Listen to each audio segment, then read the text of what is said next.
I've been a digital artist working on animations for a company that provided medical videos, medical training videos, and whatnot. And I didn't do any medical animations, but my animations were more character driven. So I've got a background in 2D animation. I was classically trained, flipping papers. But when I came onto that company, I had to learn all the different animation styles. So that was a challenge. But it took a lot away from what I really like to do. And so, but it allowed me to push more on this because this created more of an outlet of the frustrations of work, of regular everyday life. So, but as far as anything philosophical, that's probably the most I get with my artwork. I mean, basically I do it because I enjoy it. My subject matter, usually television or film, again, it's just, that's what I enjoy. I'm a bit of a film buff, and sci-fi, action, not so much drama. I don't think I have anything drama in here, except myself. We'll draw you next. But yeah, I probably never draw myself. But yeah, I don't, as far as the reason or any type of thought behind why I do the art is I do it because I enjoy it, and I don't have any other reason than that, other than it's just an outlet. But my process, well, we talk about the smaller drawings. They're all pencil on paper or pencil on Bristol, and they were done with mechanical pencils. Well, really just one mechanical pencil and blending stumps. So I would do the smaller ones sitting at Starbucks, head down, and I just focus doing little tiny circles with the mechanical pencil and just focusing on one area. And I'd go through with the blending stump and smooth it out. So it was really tunnel visioned on those. But it also allowed me with the mechanical pencil to get the fine detail. I started with, my first one was actually a grid expansion, which is over here. It's an Alfred Hitchcock. And that was the first of the portraitures I did. And I don't know if anybody's familiar with the grid expansion. It's you have an image and you've got to divide it into grids, and you have it proportioned out with your page, and you've got grid on that. And then it's like one grid, you kind of measure out where your shapes and your forms are. Once I did that, I felt for myself it was cheating. So it's helpful, but for myself personally, I thought, okay, I feel like I'm cheating on this, so I want to challenge myself. So I would do some little tick marks, similar to grid expansion, but just do tick marks, marking out my areas, and get my lines and start getting my forms, and I'd focus on the eyes, and because my theory on that is if I can get the eyes right, if I can get people looking at these eyes and say, wow, that looks really good. How'd you do those eyes? They're not looking at all the other flaws, all the other mistakes. So that's why most of them are really focused on the eyes. I mean, I can look at them and say, yeah, I should have done this differently. I should have done that differently. But did I get the eyes? I think for the majority of them, I did. So, and then that's where most of the drawings, the smaller drawings were done several years ago. I haven't done a small one like that in several years. And I started working, and work takes up time, and then I needed another outlet, because doing art for work, it's like you don't want to do art after work. And so I needed to do something different. I was animating, and it took, I still drew and stuff like that into the computer, and by the time my day was done, it's like, I've got a headache, and I don't want to just be hyper focused on certain areas. And I was flipping, scrolling through some YouTube videos, and I came across, I don't know if any of you are familiar with Aaron Blaise. Aaron Blaise is a former Disney animator, and he he left Disney several years ago. I think his last film for Disney was Brother Bear. He directed Brother Bear, which is a fantastic film if no one's seen it. But I started getting really into, because I wanted to get back into a traditional animation, and I started really going down this rabbit hole with his videos on YouTube, and then he started promoting his website, creatureartteacher.com. I'll plug it and I'll tell him I told you guys. But he started this site. It's an instructional site. He loves teaching, so he left Disney due to some personal issues and got into teaching. And I took some of those courses, and I was like, let's try something different. I've never done charcoal before, and so I was watching his courses. Usually I'll watch through them, and then I'll go and physically follow along. And he was working on this huge drawing of a jaguar. He did a lot of animals, and a couple things that I really liked was it sparked an interest in wanting to go large. It's like these were probably the largest I had done before these. So, and the reason I was attracted to that was because daily I'm hyper focused on a computer screen.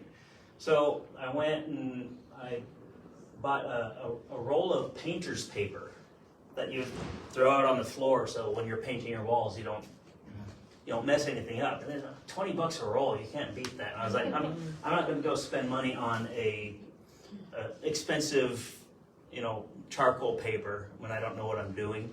I mean, I know the fundamentals, but I've never played with charcoal. And so I started doing that, but while I was going through his course, the way he worked, the way he started, and the drawing, and just going back and forth with certain things I found really appealing. So I adapted that. And so what I do with these is with a soft charcoal, I'll go ahead and place my tick marks on my certain areas that I want, kind of doing my measuring, the technical part, and I'll go through and scribble it out real quick, get a decent road map, and then by that time it's looking okay. It looks like who I need it to look like, and then I'll always bring my kids in, and I'll grab a wad of paper towel, and I'll just wipe it down. So, and my kid's like, no. But what that does for me is it tones the paper slightly, but it lightens that roadmap.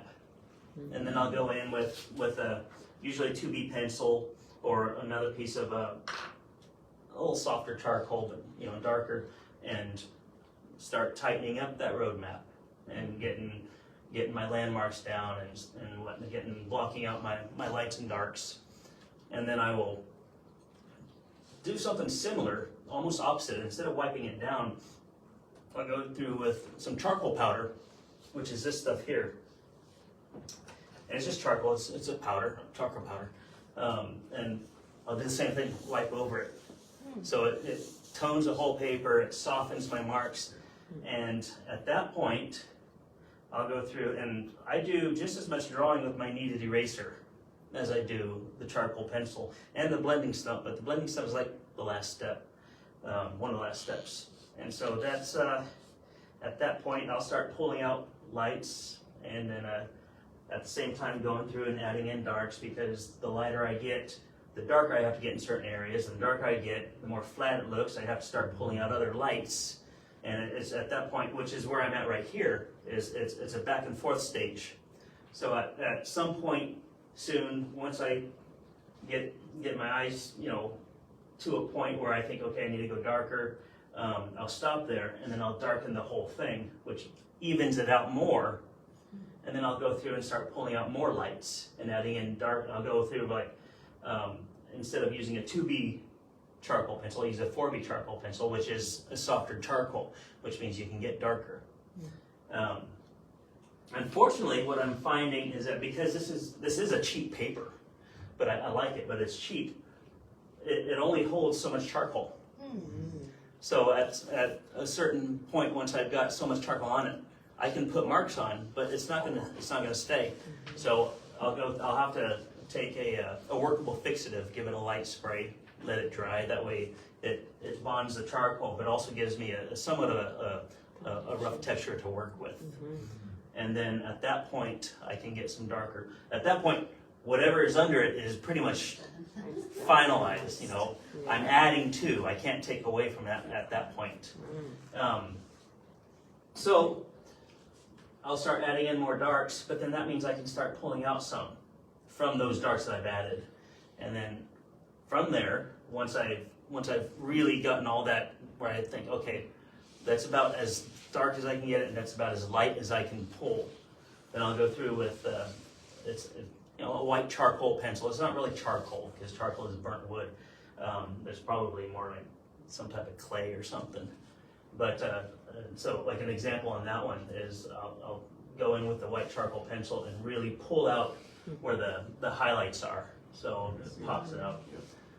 So, but that's my process. Generally taken from Aaron Blaze. It made it easy for me, and I'll open to questions.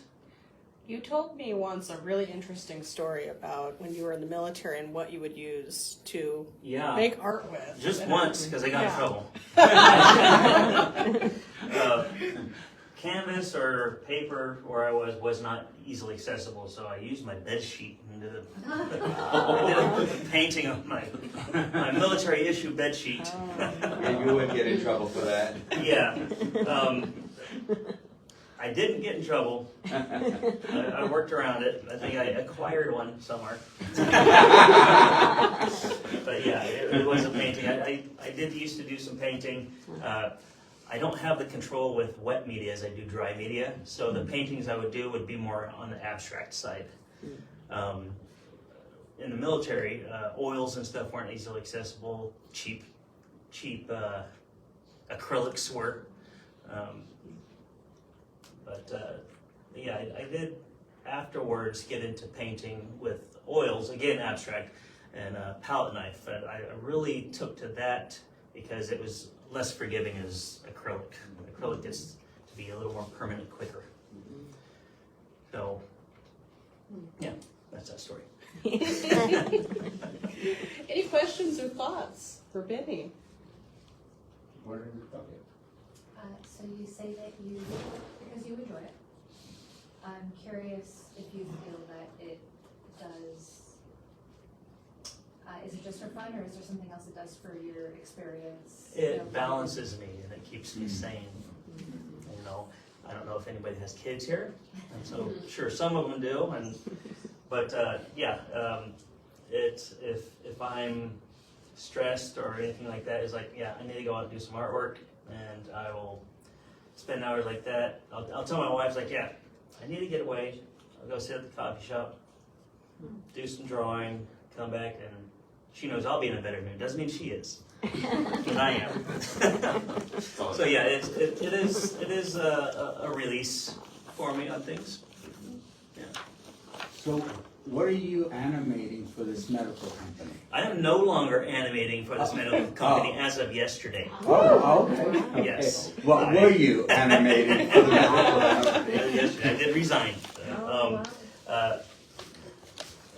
Just to elaborate on that, it was partially because of this whole AI thing. Mm-hmm. So I think AI takes the fingerprints away from artists. Not only that, but it steals it. Mm-hmm. So I'm 100% against that. And she wanted to go 100% into that, and I was, I'm not a soulless button pusher. So, but what I would animate were character-driven explainer videos. They weren't anything like anime or what you'd see the kids watching. It's more puppet animation, not puppet animation, but it's called puppet animation, where you would rig a character. You'd have your artwork, and in most cases, that character would be broken into pieces. So you'd have your arms broken into pieces on separate layers, and then once you have that, you assign them to bones, and then at that point you can tell the computer, okay, well, at this keyframe, I'm going to move this bone up to here. That's going to move the artwork. And then so from keyframe 1 to keyframe 5, you know, it would what's called tween it. And whereas as a traditional 2D animator, you would draw your keyframes, your extremes, so arm down, arm up, and then you do in-betweening, where you draw your in-betweens, right? You'd have your passing frame, and then you draw the in-betweens. Well, through the software, you'd have your art already drawn, but what you're doing is you're assigning the keyframes, this position, and then it interpolates what it's going to do between. And then you can go through and work out the fine details. So, but yeah, that's what I would do for this other company. I found it extremely boring, and I tried to spruce it up a bit. And at the time I got to that point where I was like, okay, I know where I'm going with this, and I know what I want to do, and I've got the right software. It allows me to draw directly into it, so it's my work. I do the physical, the actual animation. It's like, let's go AI. Yeah. Yeah. So, you had your hand up. Yes. I'm curious, I know, so obviously there's like a difference between how you think about like computer-based work versus just because it's associated with like work rather than pleasure. But I wonder also if like, just like process-wise, like the separation via the screen versus like the sensory tactile nature of working like this, if that changes how your brain works around. I don't know if it changed how my brain works, but I do enjoy the process of getting dirty with the artwork. Though I can't take this to the local coffee shop and sit inside and do this. Yeah. I could those, but I'm not doing those anymore. I'm doing these. Now, I do still do digital work, even though I'm not working with the other company. I do comic book illustration, which I'm about to wrap up a project now, page and a half to finish up, and then I've got another project coming after this. So that is still digital, but I still feel it's more hands-on than AI, but also a little more hands-on than what I was doing for my other employment. You mentioned you draw in coffee shops. Do you have any fun or interesting interactions that you've experienced over the years? Yeah. Have you been to a coffee shop? Yes, that you would like to share. Not a Starbucks, a real coffee shop. Well, years ago, I would go to this Starbucks over in Orange County, and there was a gentleman there. He was older and a little slow, and he would sit there from open to close, and he would read from open to close nearly every day. His name is Paul, and he would see me drawing. I'd be doing these. He saw me do almost all my Charlie Chaplins. I have a series of Charlie Chaplins, other than these two here.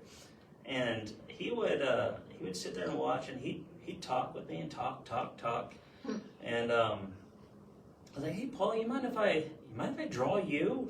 Mind if I do one of these for you? And he's like, sure.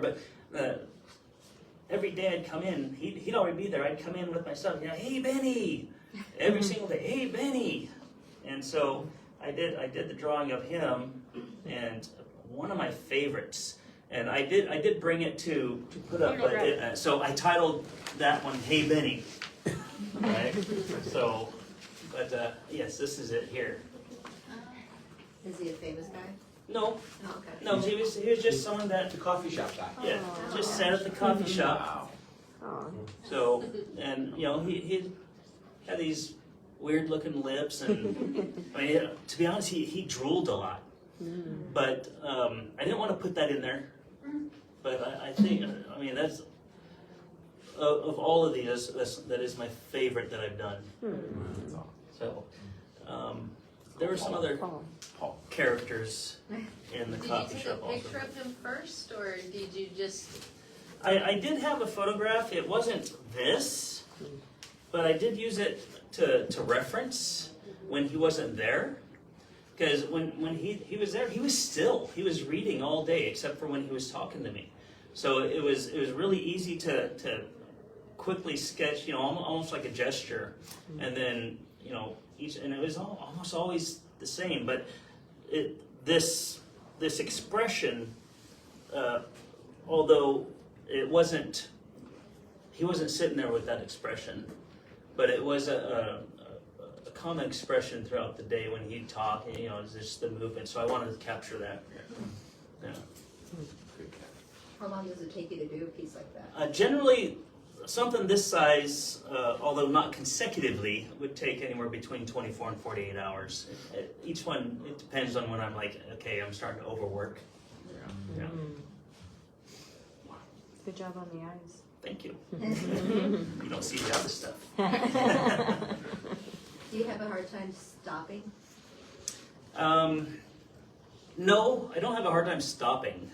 It's just I do enjoy the process. So I mean, at some point, even with these large ones, I do still get real tunnel visioned, and I oftentimes lose track of what else is going on. And so I do have to step back. I'll even take my phone and take a snapshot just so I get a different view of it.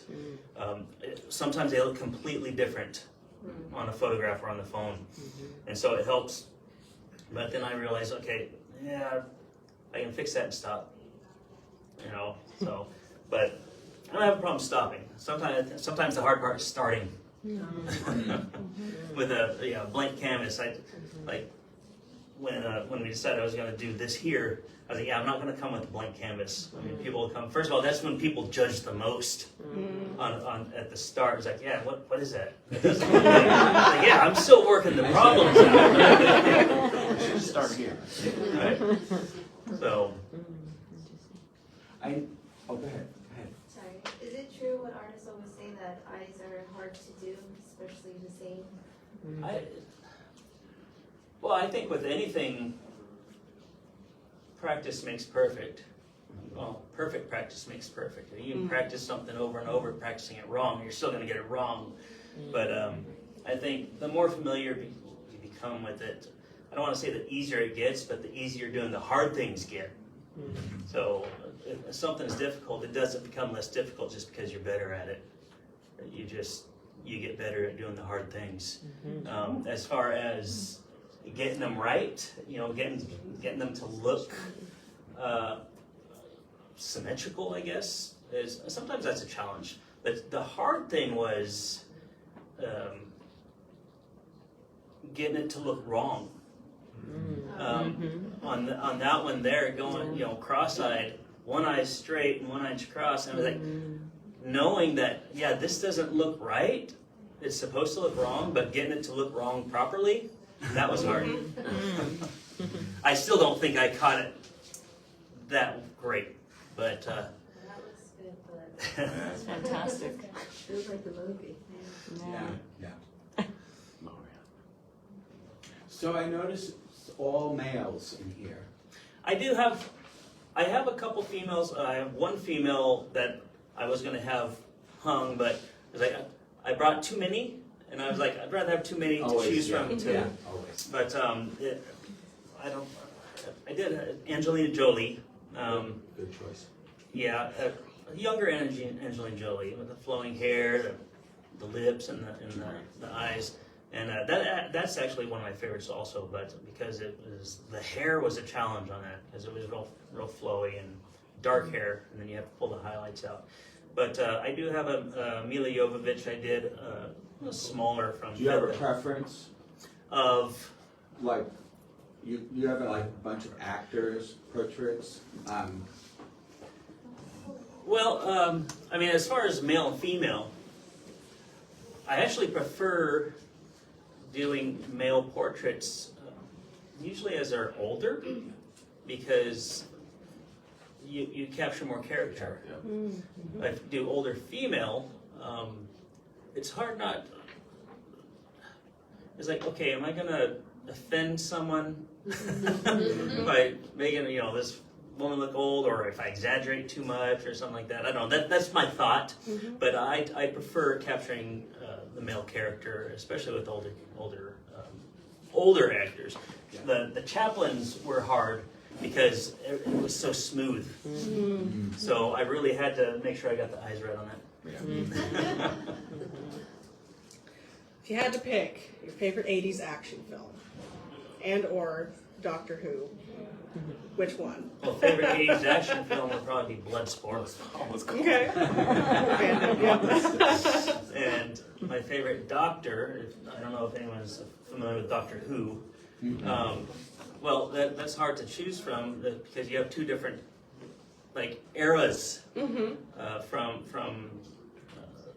the original. The older would probably be the fourth Doctor, but my all-time favorite would be Peter Capaldi playing the 12th Doctor.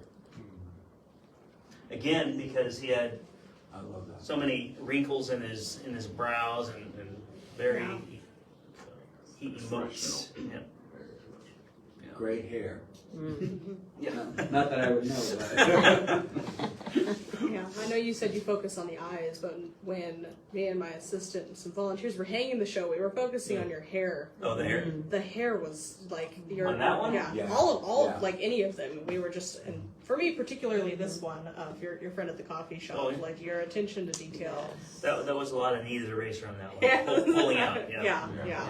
Yeah, absolutely gorgeous work. Thank you. What I like the most is that you captured almost every emotion through the eye. You captured, okay, ready to battle. This one's I'm going into battle. And that one right there is like, it speaks volume. All of them. Thank you. It's incredible. I mean, you caught eye behind anything. Yeah, that's goofy. Any more thoughts or questions? are you self-taught? Well, I've been drawing since I can hold a pencil, but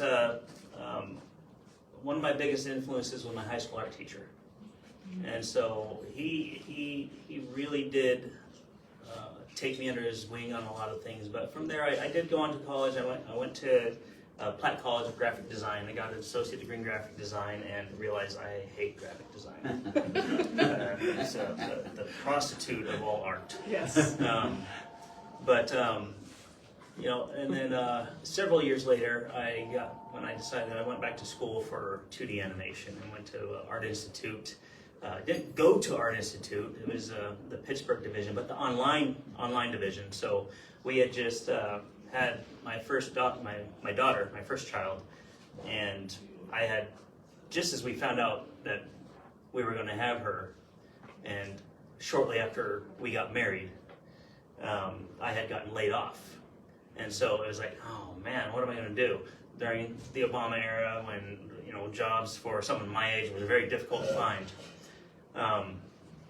So we decided that I would get back into school, and I thought, well, I can draw, so let's try some animation. And so that's where we went from there. Wonderful. Any last comments, thoughts? Fantastic. Thank you so much, Benny, for joining us. And throughout the month, Wednesday through Saturday, noon to 5:30, Benny will be stopping in to Periodically. work on these pieces. And not sure when. Oh, When you're looking at the blank canvas, what do you start drawing first?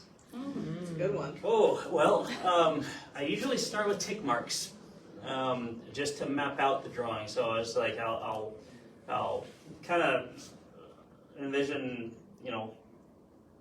across. It's like, okay, I'm not necessarily looking for the center of the canvas, but I'm looking at with this one, I would almost like when you figure out a line of action for your if you're drawing a cartoon character, a comic book character, or we're doing gesture drawings, you want to find out that line of action, the shape of the motion. And so I kind of do the same thing with this. So what I would do is I would visualize this cross going down and coming across the brows here, and that would give me the angle that I'm going to be working with. And from there, on the sides, I'll kind of do the tick marks. Okay, this is halfway. Okay, so his hairline starts about right here. Okay, I know the eyes are about an eye width apart from each other, so the far eye comes in about this far, put a tick mark there, and like all the major features, I'll put tick marks, and then it's almost like connect the dots. And so I'll go through with my very soft charcoal pencil and just map it out, sketch it out. It looks really sketchy, like almost scribbled. And then that's when I'll just wipe it away, and it just leaves a faint ghost. So that's my process with a blank canvas.